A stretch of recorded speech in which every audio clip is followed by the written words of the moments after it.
तो बात करते हैं अभी कहानी की। कैसा लगता है जब आप एक ऐसी कहानी से खुद को बाहर निकलते हुए पा रहे हो जिसके आप हिस्सा थे, और आप ये सब बड़े खामोशी से दूर खड़े कहीं देख रहे हो, क्योंकि आपको मालूम है आप चाह के भी कुछ नहीं कर सकते। आपकी रूह तड़प रही होती है, आप हर पल ये दुआएं कर रहे होते हैं कि काश आप उस कहानी से बाहर ना हो, मगर आपको ये तक समझ में नहीं आ रहा होता है कि आप उस कहानी से बाहर निकाले क्यों जा रहे हैं, या फिर जैसे भी आप बाहर हो ही क्यों रहे उस कहानी से। सच कहूं तो बहुत तकलीफ होती है, सांसें बोझ लगने लगती हैं। ऐसा लगता है जैसे मानो जैसे जैसे आप उस कहानी से दूर जा रहे हो, आपका कोई हिस्सा आपके जिस्म से दूर जा रहा हो। आप हर वक्त अधूरा महसूस करते हैं, आपका हर ख्वाब टूट जाता है, क्योंकि हर ख्वाब की डोर उस कहानी से होकर गुजरती है। आपको ऐसा लगता है जैसे इस दुनिया में आपके लिए कुछ बचा ही नहीं, जैसे आप बेवजह ही जी रहे हैं। आप खुद को हर वक्त सवालों के घेरे में घिरे हुए पाते हैं। सवाल ये कि तमाम कोशिशों के बावजूद भी आपको उस कहानी में जगह क्यों नहीं मिल सकी। क्या आप इस काबिल भी नहीं कि आपको उस कहानी में एक जगह मिल सके? शायद आपने कोई गलती कर दी हो अनजाने में,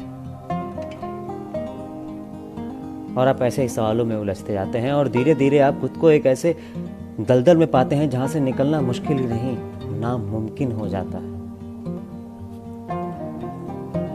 तो मेरे दोस्त, मेरे यार, मैं आपको एक बात बताता हूं, आप शायद उस कहानी के हिस्सा थे ही नहीं।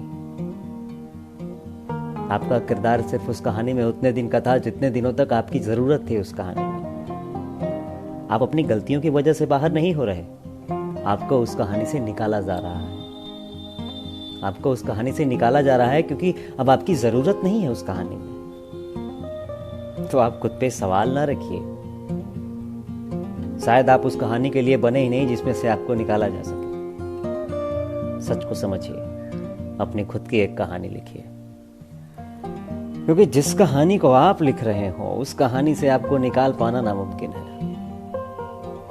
मैं आपकी तकलीफ समझता हूं। मैं समझता हूं कि आपकी सांसें आपके जिस्म पे हर वक्त एक बोझ हैं। मुझे मालूम है आप खुद से कितने नाराज हैं,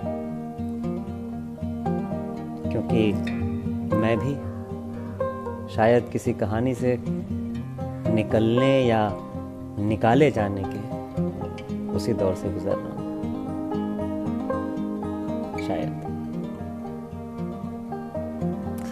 थैंक यू।